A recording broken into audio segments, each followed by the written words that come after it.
प्रिय बहनों और भाइयों, आप सभी को मेरा हृदयपूर्ण प्रणाम। सोल्स कनेक्ट ऑडियो बुक्स में आप सबका हार्दिक स्वागत है। हम पढ़ रहे हैं पुस्तक व्यक्तित्व का प्रकटन, रिवीलिंग पर्सनैलिटी। आज हम इसके अध्याय 4 प्रतीक को पढ़ना आरंभ करेंगे।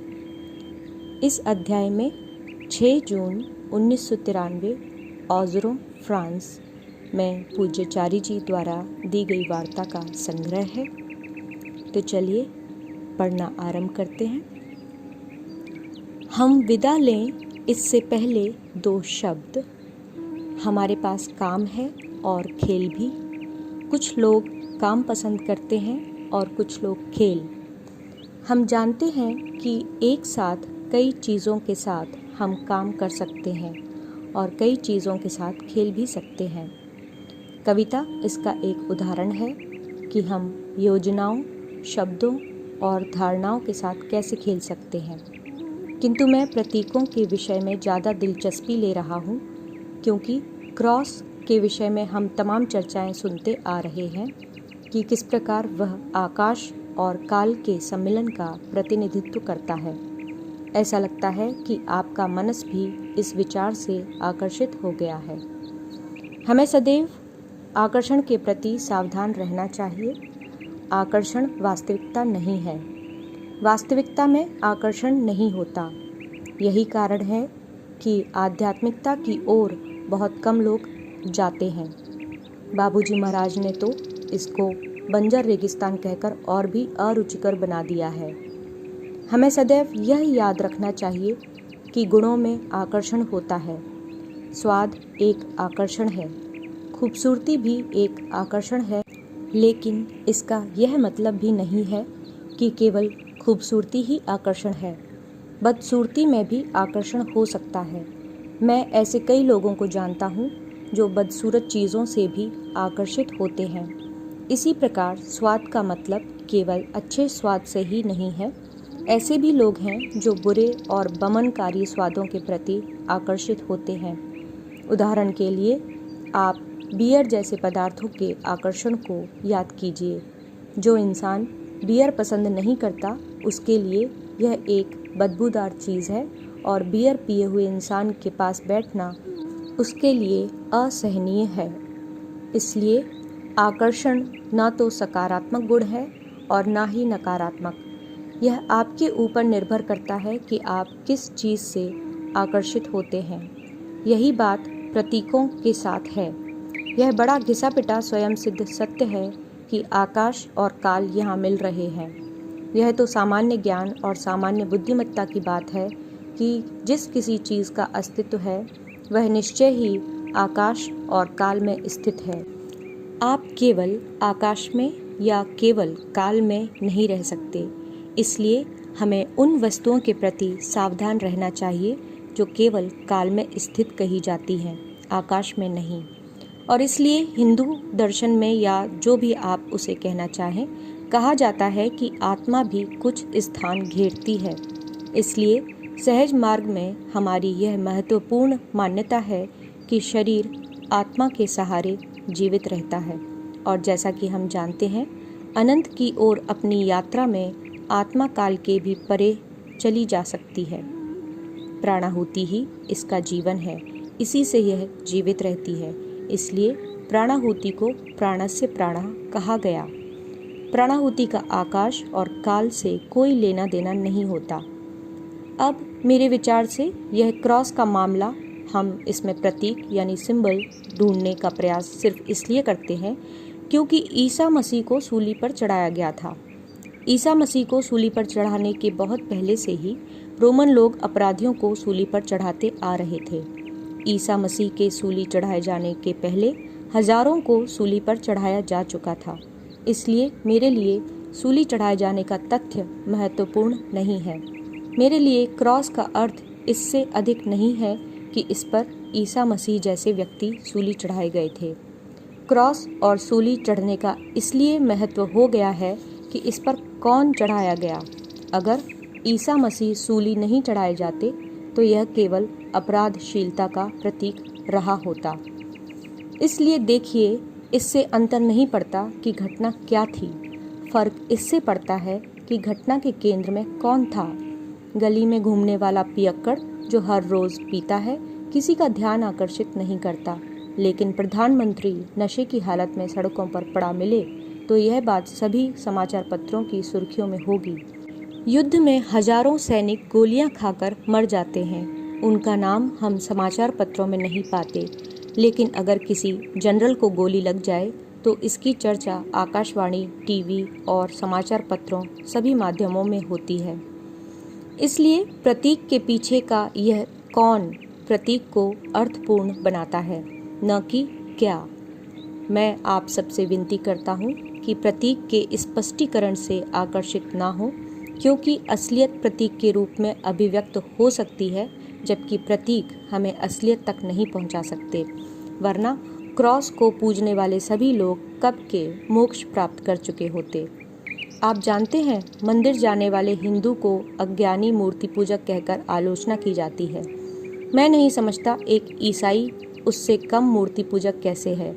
आप किसकी पूजा कर रहे हैं? क्रॉस की? क्या यह मूर्ति नहीं है? जब हम किसी साकार वस्तु में अपनी आस्था प्रकट करते हैं तो यह मूर्ति पूजा हो जाती है, और जब हम इस वस्तु को या सत्व को उसकी भौतिकता के बंधन से अलग कर लेते हैं तो यही मोक्ष हो जाता है। इस प्रकार आत्मा के लिए आकाश और काल के बंधन से छुटकारा पाना ही मोक्ष है। कृपया इस बात को भी याद रखिए कि यदि हम इसी विचार को बनाए रखें तो ईश्वर जो आकाश और काल का रचयिता है उसके दर्शन तो हम नहीं कर सकेंगे, लेकिन हम उसका अनुभव ज़रूर कर सकते हैं। इसलिए हम ईश्वर की उपस्थिति का अनुभव तो करते हैं, लेकिन ईश्वर दर्शन नहीं कर पाते। अतः जो दावा करता है कि उसने ईश्वर को देखा है, उससे हमेशा सावधान रहें, बहुत ज़्यादा सावधान रहें। जो ईश्वर के गुणों का बखान करता है, उससे भी हमें सावधान ही रहना चाहिए। ईश्वर दयालु है, ईश्वर उपकारी है, ईश्वर उदार है, क्योंकि यदि उसमें ये गुण हैं तो वह क्रूर, अनुदार और निष्ठुर भी होगा। हर गुण के साथ उसका विपरीत गुण अवश्य होता है, इसीलिए ईश्वर कुछ भी नहीं है। ईश्वर तो गुण और दोष से रहित है, इसलिए ईश्वर को शून्य के अतिरिक्त कुछ भी नहीं कहा जा सकता। अतः ईश्वर के मन भी नहीं होता, क्योंकि यदि उसका मन हुआ तो वह भी अच्छे और बुरे विचारों के अधीन होगा। मैं समझता हूँ कि ईसाई धर्म ने अपनी दार्शनिक यात्रा में एक बहुत बड़ी भूल कर दी। उसने ईश्वर को न केवल स्वर्ग का अधिपति बनाकर बिठा दिया, बल्कि नर्क, स्वर्ग और धरती के स्थायी द्वैत की भी रचना कर दी। साथ ही ईश्वर को उसने दिव्यता के गुणों से सजा दिया। हम अभी भी उन गुणों के जाल में फंसे हैं। आप उन अभ्यासियों को देखिए जो कहते हैं कभी मालिक दयालु होते हैं और कभी कठोर। वे भूल जाते हैं कि यदि आप दयालु हैं तो कठोर भी होंगे। कोई भी डॉक्टर आपको बिना दर्द दिए रोग मुक्त नहीं कर सकता। क्या ऐसा डॉक्टर है? मेरे विचार से तो नहीं। वास्तव में हमारी सहायता के लिए बनी ऐसी कोई भी प्रणाली जो हमें आकाश और काल की सीमाओं से छुटकारा दिला सके, हमें दुख अवश्य देगी। आप देखिए, बार बार मैं दुख के विषय पर आ जाता हूँ। यह जरूरी है। क्यों? क्योंकि हम किसी चीज़ के साथ लोहे के टुकड़े और चुंबक की तरह फंस गए हैं। अब जब हम उसे खींचकर अलग करते हैं तो अलगाव उत्पन्न होता है। अलगाव से हमें दुख, भौतिक दुख भी हो सकता है।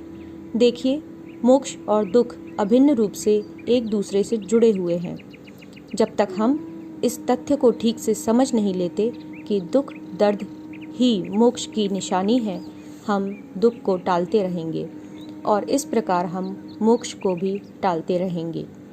जितना अधिक हम सुख की ओर आकर्षित होते हैं, उतना ही हम बंधन और भोग में फंसते जाते हैं। अतः दुख भोग अथवा कष्ट से भिन्न है। एक बात हमेशा याद रखनी चाहिए कि दुख दर्द के बिना भी भोग हो सकता है और बिना कष्ट पाए भी कोई अथाह दुख प्राप्त कर सकता है। यह दुर्भाग्य है कि दोनों को पर्याय मान लिया गया है। दुख को कष्ट और कष्ट को दुख मानना भूल है। हम दुखों की अपेक्षा अपने सुखों से अधिक कष्ट पाते हैं। जब हम सुखपूर्ण जीवन को अच्छे जीवन का प्रतीक मानते हैं और दुखपूर्ण जीवन को बुरा जीवन, तो हम निश्चय ही बहुत बड़ी गलती कर रहे होते हैं। यह तो बोहेमियाई विचारधारा है। ग्रीक लोगों ने दुख को टालकर केवल सुख की ओर अग्रसर होने की बात कर यह तमाम गड़बड़ शुरू की। देखिए कैसे गलत तरीके से प्रतीकों की रचना हुई, गलत उपयोग हुआ और कैसे उन्हें गलत समझा जा सकता है।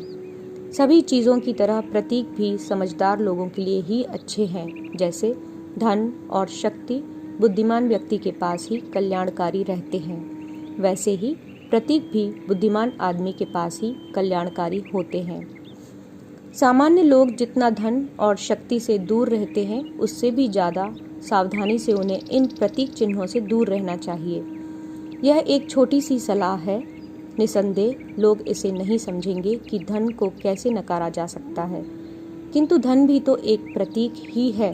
यह केवल हमारी क्रय शक्ति को दर्शाता है। अगर हम 10 लाख रुपए तक की कोई वस्तु आज खरीद सकते हैं, जो यह आज तक ही संभव है, कल नहीं, क्योंकि कल मूल्य बदल जाता है। मत सोचिए कि दाम स्थिर होते हैं, क्योंकि कल आपूर्ति बढ़ने से दाम घट सकते हैं। आपूर्ति बढ़ने से हमारे 10 लाख रुपए की क्रय शक्ति बढ़ सकती है, लेकिन आपूर्ति घट जाए तो हमारे धन का मूल्य भी कम हो सकता है। इस प्रकार धन भी एक प्रतीक है। आज का करोड़पति कल कंगाल हो सकता है। फिर धन का वास्तव में मूल्य ही क्या है? इसका मूल्य वस्तुओं की आपूर्ति पर निर्भर करता है। यह अर्थशास्त्र का तथ्य है। आज हम उन शक्तियों द्वारा थपेड़े खा रहे हैं जो हमारे नियंत्रण से परे हैं। हमारा नफा नुकसान वस्तुओं की आपूर्ति पर निर्भर है, जिसे हम सुख या आनंद समझते हैं। हमारी सारी प्रसन्नता उसी पर निर्भर है। कल का सुख आज का सुख नहीं है।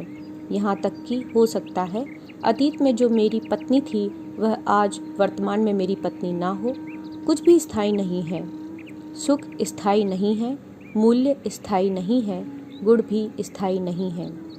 किसी भी अवस्था में इन वस्तुओं की रचना हम अपनी पसंद या नापसंद की वस्तुओं के आधार पर करते हैं।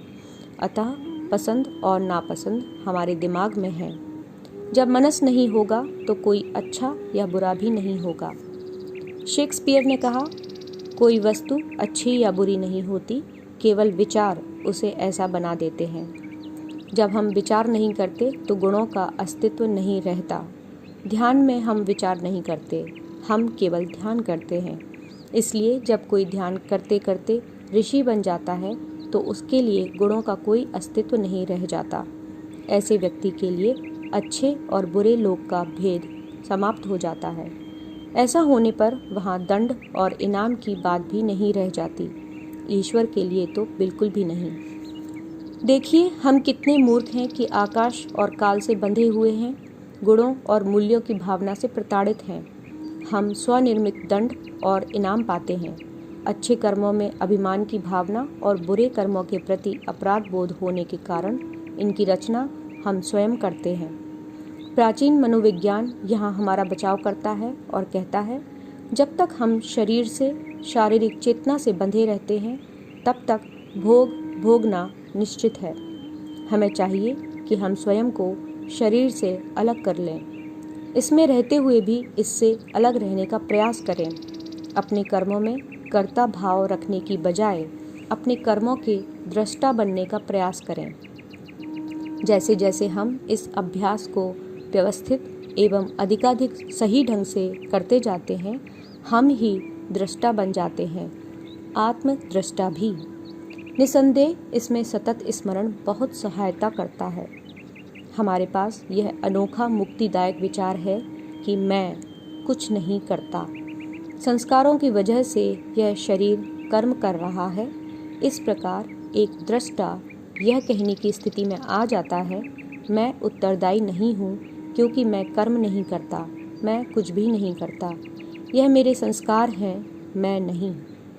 आप सफाई का महत्व समझे। सफाई की प्रक्रिया चलने पर संस्कार मिट जाते हैं। फिर किसी घटना या अवस्था के प्रति स्वतः ही हमारे अंदर कोई प्रतिक्रिया नहीं होती और उस अर्थ में हम वास्तव में स्वयं के स्वामी हो जाते हैं। हम कर्म के कारण की बाध्यता से मुक्त होकर कर्म का चयन करने की स्थिति में आ जाते हैं। जब हम कहते हैं मैं यह काम करने को बाध्य हूँ, तो यह दास्ता का बहुत ही वास्तविक कथन है।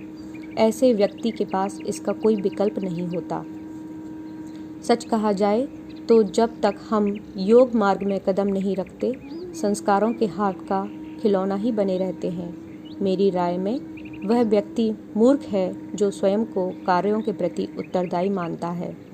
परंतु जब तक हम इस शरीर में रहते हैं और हमें इस शरीर का बोध रहता है, हम सोचते हैं हम ही यह शरीर हैं। अर्थात हम शरीर की चेतना से बंधे रहते हैं और अपने कार्यों और विचारों के प्रति उत्तरदायित्व के बोध से उस बंधन को और मजबूत करते जाते हैं।